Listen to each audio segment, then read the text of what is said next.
Polemik mengenai ijazah Presiden ke-7 RI, Joko Widodo, kembali menjadi sorotan publik.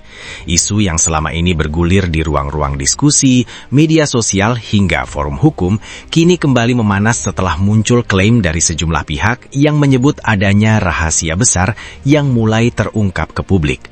Selama bertahun-tahun, polemik ini menjadi tanda tanya bagi sebagian masyarakat. Di satu sisi, pihak-pihak resmi telah menyatakan bahwa dokumen pendidikan tersebut sah. Namun di sisi lain, kelompok yang selama ini kritis terhadap keabsahan dokumen itu terus menyuarakan adanya kejanggalan yang menurut mereka belum terjawab secara tuntas. Kali ini, kubu yang menamakan diri sebagai RRT mengklaim berhasil membuka tabir yang selama ini disebut-sebut tertutup rapat. Mereka menyampaikan bahwa setelah salah satu tokohnya, Bonatua, memperoleh salinan dokumen ijazah dari Komisi Pemilihan Umum, muncul sejumlah poin yang menurut mereka perlu dikaji ulang secara lebih mendalam. Menurut pernyataan mereka, salinan yang diperoleh dari KPU tersebut menjadi bahan pembanding penting terhadap berbagai dokumen yang sebelumnya beredar di ruang publik.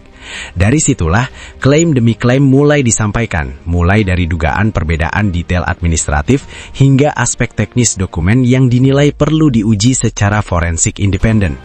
Meski demikian, hingga saat ini belum ada keputusan hukum baru yang menyatakan adanya pelanggaran ataupun ketidaksahan dokumen tersebut. Pihak-pihak resmi sebelumnya telah menegaskan bahwa dokumen pendidikan presiden telah melalui proses verifikasi sesuai ketentuan yang berlaku pada saat pencalonan. Polemik ini pun akhirnya tidak sekadar menjadi soal selembar ijazah, melainkan berkembang menjadi isu yang menyentuh kepercayaan publik terhadap institusi, transparansi pemerintahan, dan stabilitas politik nasional. Oke Bung, ini mulai tersingkaplah rahasia besar yang selama ini terasa gelap gulita, yang membuat kita semuanya, seluruh Indonesia ini menjadi bertanya-tanya tentang bagaimana kedudukan ijazah itu. Ahli kebijakan publik, Dr. Bonatua Silalahi, orang yang berdiri juga di barisan terdepan, mendobrak kegelapan itu dan teranglah pintu yang gelap menjadi terang benderang. Beliau itu entah bagaimana kemampuannya mendapatkan apa yang selama ini dicari-cari yang namanya ijazah. Kemarin biarpun itu sudah dibicarakan, namun ada termul yang ingin mempertahankan bahwa ini asli. Sebagai orang yang melihatnya dari jauh, saya ketar-ketir malam tidak bisa tidur mikirkan hal-hal semacam ini. Jangan-jangan asli betul ya Pak gitu. Takutnya itu asli betul. Wah itu. Nah sekarang sebaiknya Ibu Dr. Tifa yang bisa menjelaskan bagaimana ini kedudukannya, bagaimana ini dua jenis fotokopian kok seolah-olah ada dua ijazah macam gitu. Itu ada kronologi cerita dan ada logik cerita yang bisa diceritakan. Baik, gitu Dok. Ya. Baik, bismillahirrahmanirrahim. Assalamualaikum warahmatullahi wabarakatuh. Waalaikumsalam warahmatullahi. Nah, saya mencoba untuk membuat Pak Sobari nanti malam jadi tidur nyenyak.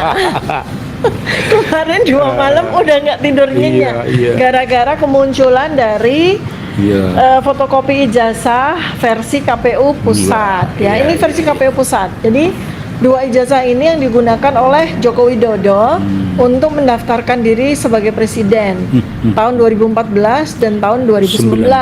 Nah, kita masih menunggu nih, sama-sama menunggu kemunculan dari, ya karena Pak Bonatua sudah menang ya, pada sidang KIP sudah menang, artinya konsekuensi dari semua KPU yang terlibat dalam proses pemilihan Pak Joko Widodo, baik mulai dari Surakarta, wali kota 2 kali tahun 2005 dan di tahun 2010, kemudian gubernur ya di tahun 2012. Nah ini kita tinggal menunggu 3 spesimen yang belum dikeluarkan oleh 2 KPU tersebut ya, Surakarta 2 dan Jakarta 1.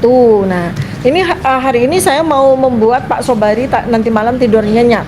Kecuali kalau minum kopi jam 10 malam, nah baru ini mau saya bikin panjenengan sarenya enak, nyenyak ya gini. Jadi kalau saya, karena memang meneliti ijazah Joko Widodo ini sejak tahun 2022 Pak. Nah ini saya sekaligus juga membantah tuduhan-tuduhan dari termul-termul yang mengatakan bahwa kami ini meneliti baru bulan Agustus 2025 loh. Padahal itu launching buku Jokowi's White Paper yang isinya adalah hasil penelitian kami. Sejak kapan? Nih, sejak tahun 2022, tepatnya bulan Oktober.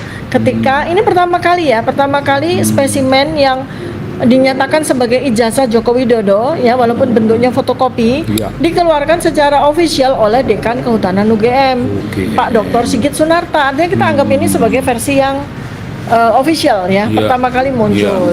Sebelumnya mulai dari tahun 2016 kan ada dua ahli yang bukan dua ahli ya, ada dua warga negara Indonesia, seorang jurnalis Pak Bambang Tri dan Gus Nur ya kan, itu kan sudah mempersoalkan sehingga dihukum. Iya dihukum ya. Nah sekarang saya mau fokus di sini dulu ya, di sini dulu nih. Kenapa kok saya jadi girang malah? Alhamdulillah. Instead of deg-degan seperti Pak Sobari, saya malah girang dan lega ya. Karena selain saya sebagai peneliti, saya juga punya koleksi ini ya, punya koleksi dari berbagai macam versi ijazah Joko Widodo dari sejak tahun 2022 ya. Jadi ini kalau kita lihat saja dari ini, bisa dilihat ya, bisa di zoom ya,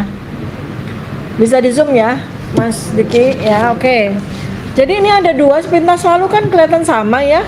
Kalau mata awam sama kok gitu ya. Nah tapi ketika kita bertemu, saya, Mas Roy dan Bang Rismon melihat, langsung kita lihat perbedaannya. Artinya mata ahli ya kan. Satu, kalau saya itu dari administratif ya Pak. Karena saya adalah orang UGM, saya alumni UGM kan, saya pasti tahu dan saya pernah ngalami melegalisasi ijazah saya kan, untuk kepentingan saya mendaftarkan S2 maupun S3 kan. Jadi yang seperti ini tuh tidak asing ya. Ada legalisir cap. Nah, dua ya, di tahun 2014 ada capnya, tahun 2019 ada capnya. Yang satu warnanya merah, yang satu warnanya hijau ya. Yang bertanda tangan adalah dua pejabat yang berbeda. Yang satu ini Dekan Kehutanan kan, artinya memang legalisir itu diberikan oleh dekan.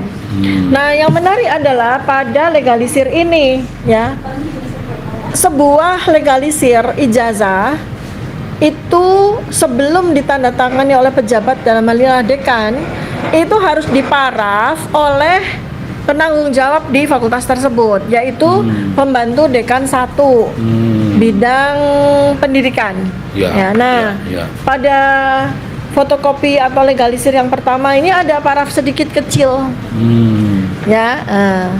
Nah, pada yang kedua nggak ada parafnya. Sama sekali tidak ada parafnya. Oke. Nah, yang menarik adalah baik spesimen yang pertama maupun spesimen yang kedua ya. Inilah yang terjawab ketika sekitar 1 atau 2 bulan yang lalu kita sama-sama minta salinan ijazah ini dari KPU, tapi kemudian oleh KPU itu ditutupi, ada 9 artefak Pak, ditutupi di plaster-plaster gitu. Nah itu kan kita curiga, kenapa, apa yang dia tutupin? Dari 9 itu apa sih yang dia tutupin gitu? Dia menutupi tanda tangan rektor, tanda tangan dekan, nama dan sebagainya, nomor dan sebagainya. Tapi ada satu yang dari 9 artefak yang ditutup plaster, pasti ada satu yang betul-betul dia tutupi, betul-betul dia takut kalau kita tahu. Kalau rektor, tanda tangan rektor kita udah tahu di media sosial. Tanda tangan dekan kita udah tahu di media sosial. Namanya Joko Widodo udah tahu, nomor mahasiswanya saya sampai apal kan, 1681 saya hafal. Tapi ada satu dari 9 artefak itu ditutup, apa Pak? Ternyata setelah dibuka memang betul fatal, karena di legalisasi ini nggak ada tanggalnya. Nggak ada tanggalnya. Kapan itu? Iya, ini fatal. Ini fatal. Ya, itu. Dari kefatalan dua hal tersebut ya. Pertama adalah dari dari perbedaan yang ada dari sisi morfologi dari dokumen ya. Ini sudah beda. Kemudian yang berikutnya lagi adalah legalisasinya. Tidak ada paraf ya dari pejabat di bawah dekan dan tidak ada tanggalnya. Nah, itu udah fatal. Nah, terus kemudian selama berminggu-minggu setelah tanggal 15 Desember 2025, ketika tiba-tiba muncullah sebuah selembar ijazah di acara gelar perkara khusus, di mana di situ ada dua ciri yang sangat penting pada sebuah ijazah yang kami temukan di medio tahun 2025, yaitu watermark dan emboss. Tiba-tiba versi ijazah yang dimunculkan kepada kami dalam 5 menit, tiba-tiba ada emboss, ada watermark. Nah, ya kan? Nah, sekarang kita mau buktikan Asli. apakah ijazah versi 2014 ya dan versi ijazah 2019 itu ada watermarknya dan ada embossnya. Ternyata polos. Tidak ada sama sekali. Ternyata polos, nggak ada watermark sama sekali, nggak ada emboss di tanda tangan rektor. Yang 2019 kita juga lihat polos juga, polos, nggak ada watermarknya, nggak ada embossnya. Coba bayangkan. Nah, saking penasarannya Pak, saya menguji berdasarkan dari spesimen yang kami temukan dari almarhum Insinyur Bambang Budi Harto. Beliau ini lulusan Kehutanan Asli UGM, lulus tahun 1985. Kakaknya seorang saksi Rujito. Ya, Pak Rujito SH LM ya. Ini adalah replika dari spesimen ijazah ya, yang mana kami kan waktu bertemu dengan ijazah asli ini kami senang sekali gitu ya, karena beberapa tanda yang sangat prominent gitu ya. Pertama adalah watermark kemudian emboss. Wah, ini kami senang sekali karena pada yang kita lihat di versinya Idiansa ini kan nggak ada kedua itu. Nah, penasaran Pak, apakah kalau difotokopi lagi watermark sama embossnya hilang nggak sih, gitu kan? Hilang nggak sih? Nah, saya coba Pak, saya uji Pak.